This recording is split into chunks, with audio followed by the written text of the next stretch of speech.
신명기 8장 말씀 함께 읽겠습니다. 내가 오늘 명하는 모든 명령을 너희는 지켜 행하라. 그리하면 너희가 살고 번성하고 여호와께서 너희의 조상들에게 맹세하신 땅에 들어가서 그것을 차지하리라. 네 하나님 여호와께서 이 40년 동안에 네게 광야 길을 걷게 하신 것을 기억하라. 이는 너를 낮추시며 너를 시험하사 네 마음이 어떠한지 그 명령을 지키는지 지키지 않는지 알려 하심이라.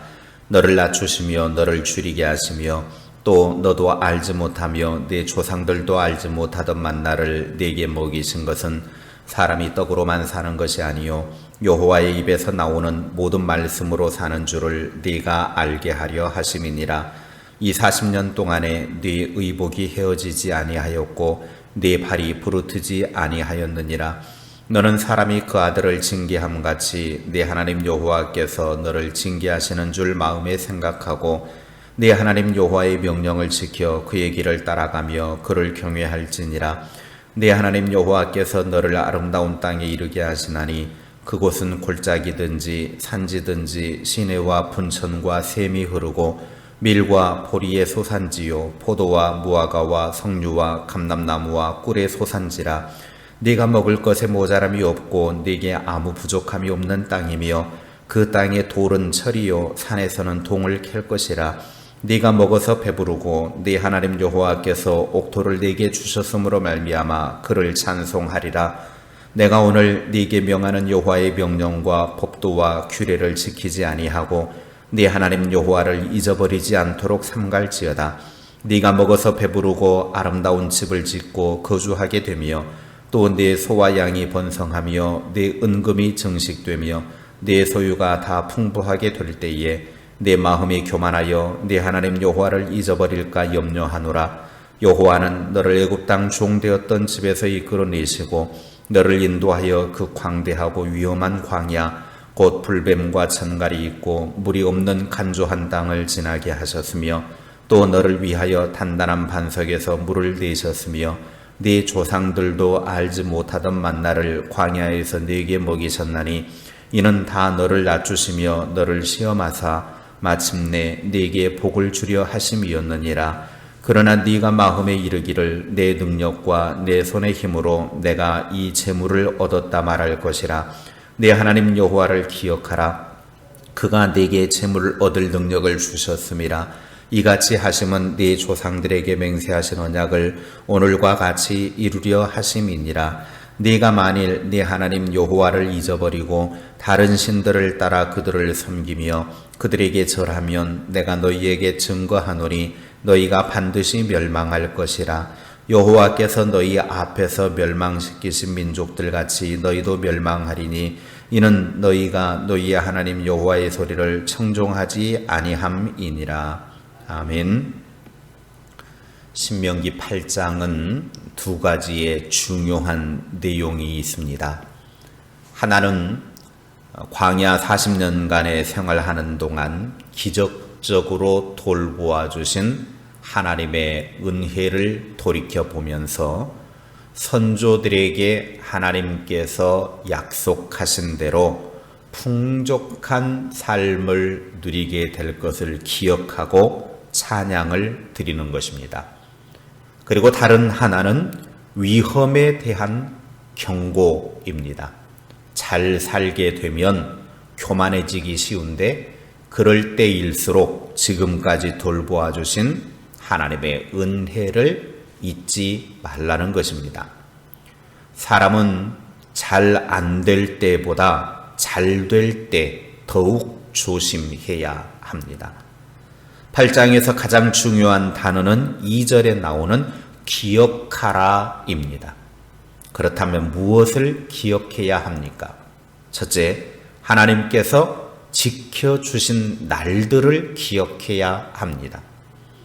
1절에 하나님의 명령을 지켜 행하면 하나님께서 주시겠다고 맹세하신 땅을 얻게 되리라라는 것을 다시 한번 반복하여 말하고 있습니다.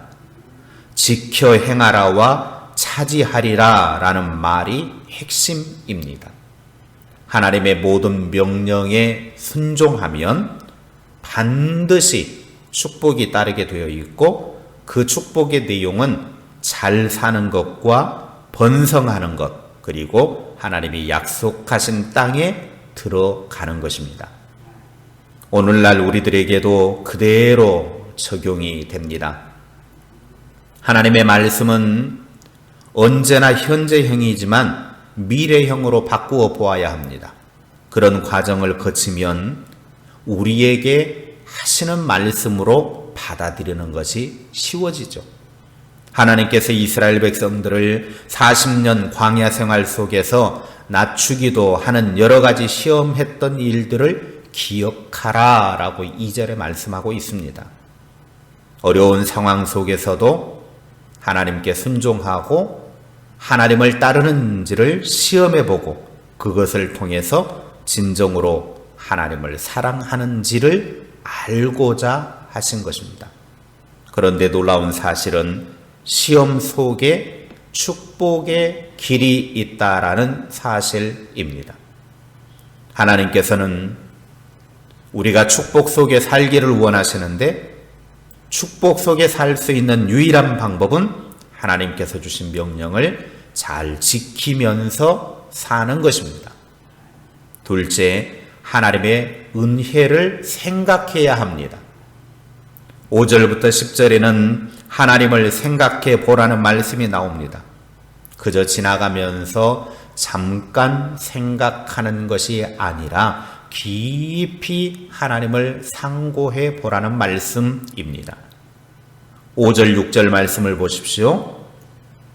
너는 사람이 그 아들을 징계함 같이 네 하나님 여호와께서 너를 징계하시는 줄 마음에 생각하고 네 하나님 여호와의 명령을 지켜 그의 길을 따라가며 그를 경외할지니라. 하나님은 우리를 사랑하시기 때문에 우리가 잘못된 길로 가면 반드시 채찍을 드시는 분이십니다. 잘못된 길로 가는데도 채찍을 들지 않는 이유는 뭐냐? 그 사람을 버렸기 때문에 잘못된 길로 가도 내버려 두는 것입니다. 잘못된 길로 가는데도 하나님이 나에게 채찍을 들지 않는다? 그것은 그냥 잘못된 길로 가도록 내버려 두는 거예요. 포기한 거예요. 버려버린 거예요. 그러므로 우리는 하나님의 축복을 생각해서 순종함과 동시에 하나님의 징계하심도 생각해서 순종해야 합니다.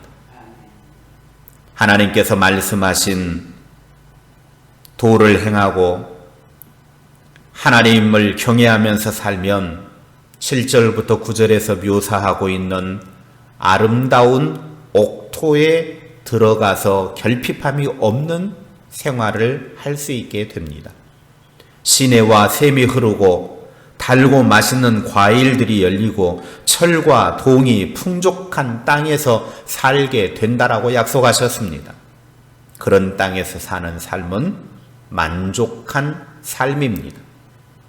만족한 삶을 살게 되면 그 다음에 해야 될 것이 뭐냐? 모든 것이 하나님의 은혜라는 것을 깨닫고 하나님께 찬양을 돌리는 일밖에 없습니다. 하나님이 나에게 은혜를 베풀어 주셨으니 그 은혜를 생각하면 그 은혜 때문에 하나님을 찬양하는 삶을 살게 되는 것입니다. 10절 말씀을 보십시오. 네가 먹어서 배부르고 네 하나님 여호와께서 옥토를 네게 주셨으므로 말미암아 그를 찬송하리라. 하나님께 영광을 돌릴 수 있는 기회가 많으려면 많이 구하고 많이 받으십시오. 하나님께서 주신 복을 많이 받아 누리면서 찬송하며 사는 것이 재미있게 사는 행복한 삶의 방법입니다. 하나님께서도 우리가 즐겁고 재미있게 살기를 원하십니다. 우리의 삶에 어떤 축복이 있을 때 그것이 하나님의 은혜라고 하는 것을 생각하며 하나님을 찬양하는 삶을 삽시다. 셋째, 잊지 않도록 조심해야 합니다. 11절 말씀입니다. 내가 오늘 네게 명하는 여호와의 명령과 법도와 규례를 지키지 아니하고 내 하나님 여호와를 잊어버리지 않도록 삼갈지어다. 하나님은 우리에게 말씀을 어기지 말고 하나님을 잊지 말라라고 당부하고 계십니다. 언제 성도들이 하나님을 잊어버리고 죄를 짓느냐 하면 힘들고 어려울 때는 하나님 잘 잊어버리지 않아요. 고통스럽고 삶이 정말 절박하고 힘들 때는 하나님 붙잡고 삽니다. 그런데 잘 살게 되어서 부족한 것이 없어졌을 때, 풍부함이 있을 때, 그때 하나님을 잊어버리게 되는 겁니다. 잘 될 때, 부요함이 있을 때, 풍족함으로 가득할 때, 그때 하나님을 잊어버리게 될까 조심하라는 것입니다. 그래서 12절부터 17절에서 하나님을 잊어버리는 죄를 짓지 말라라고 경고를 하고 계십니다. 14절입니다.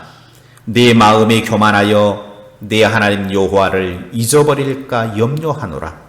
여호와는 너를 애굽 땅 종되었던 집에서 이끌어 내시고. 사람은 번성해지면 조금 잘 되면 자기가 잘나서 잘 되는 것이라고 생각을 하게 됩니다. 그러다 보면 하나님을 잊어버리게 되는 것이지. 하나님이 다 해놓으셨는데 자기가 한 것처럼 착각을 해요. 내가 능력이 있어서 했다. 내가 실력이 좋으니까. 내가 한 것처럼 그렇게 생각을 한단 말이에요. 삶의 어떤 축복이 오더라도 모두 하나님께서 주신 은혜라고 하는 것을 깨닫고 그 자리에서 하나님께 영광 올려드리고 교만함이 들어서지 못하게 해야 합니다. 왜 교만해서는 안 되는지 18절에서는 교만하면 안 되는 이유를 말씀하십니다. 18절입니다. 네 하나님 여호와를 기억하라. 그가 네게 재물 얻을 능력을 주셨습니다. 이같이 하심은 네 조상들에게 맹세하신 언약을 오늘과 같이 이루려 하심이니라. 하나님께서는 우리의 선조들에게 하신 약속을 이루기 위해서 우리에게 재물 얻을 능력을 주셨다라는 거예요. 우리가 잘 되어지는 것은 하나님의 언약을 이루시기 위해서 하나님이 은혜 베풀어 주시고 복 주시고 잘 되게 하셨다라는 것입니다. 지금 우리에게도 하나님께서 이루시겠다고 약속하신 것들이 많이 있을 것입니다. 이렇게 하면 이렇게 축복하겠다, 저렇게 하면 저렇게 축복하겠다 하신 약속의 말씀들이 얼마나 많은지 모릅니다. 우리가 그러한 것들을 찾아서 그대로 순종하기만 하면 그에 따른 축복이 우리에게 임하게 됩니다. 그런데 하나님의 말씀에 순종하지 않고 교만한 마음을 먹는다면 즉시 멸망의 자리로 들어가게 됩니다. 하나님의 말씀대로 순종하지 않으면 반드시 망하는 길로 가게 되어져 있습니다. 어려운 상황에 처하게 되면 하나님의 실체를 경험하는 기회가 생기는 것입니다. 과거 우리 자신들이 겪었던 경험을 생각하고 작은 복이라 할지라도 하나님의 은혜라고 하는 것을 잊지 말고 감사와 찬양을 드려야 합니다. 우리가 어떤 것을 할 수 있다고 하면 내가 잘나서가 아니라 그 모든 능력을 하나님께서 주셨기 때문이라고 하는 것을 잊지 말고 하나님께 영광을 올려드리는 삶을 삽시다. 이런 사람에게는 하나님의 축복이 지속될 것입니다. 그러므로 기억하십시오. 하나님께서 지켜주신 하나님의 은혜를 기억하십시오. 하나님께서 베풀어 주신 은혜를 기억하고 하나님을 찬송하십시오. 이러한 은혜를 잊지 않고 기억하여 겸손하여서 하나님께서 예비하신 축복의 길을 걷는 하나님의 백성들이 되시기를 주님의 이름으로 축원합니다. 기도하겠습니다. 우리의 삶에 하나님이 베풀어 주신 은혜가 너무나 크고 많은데 우리는 그 하나님의 은혜를 잊어버리고 하나님께 찬송 올려드리지 못한 채 내가 잘나서, 내가 똑똑해서, 내가 능력이 있어서 그런 줄로 착각하며 살 때가 너무나 많이 있었습니다. 하나님 용서하여 주시옵소서. 우리의 삶의 모든 것이 다 하나님의 은혜임을 기억하고 그 하나님을 찬송하는 우리의 생애가 되게 하옵소서. 우리가 교만하여 하나님을 잊어버리지 않게 하시고 늘 겸손하여 내 삶의 자리에서 하나님의 은혜를 기억하고 감사로 세워나가는 축복된 삶을 살아가는 주님의 사람들 되게 하옵소서. 하나님은 우리가 잘 되기를 원하시고 우리의 인생이 하나님의 축복 속에 세워지기를 원하셔서 우리 모두에게 하나님이 주신 약속의 복으로 이끌어 주시는데 우리는 그것을 감사하지 못하고 찬송하지 못하고 살았습니다. 우리를 더욱더 아버지 하나님 말씀 앞에 겸손하게 세워주시고 늘 하나님을 찬양하며 사는 주의 사람들 되게 하옵소서. 오늘 하루도 주님과 함께 시작합니다. 행복과 기쁨 가득하게 하시고 주 안에서 참된 만족과 소망 가운데 나아가는 복된 하루 되게 하옵소서. 예수님의 이름으로 기도하옵나이다. 아멘.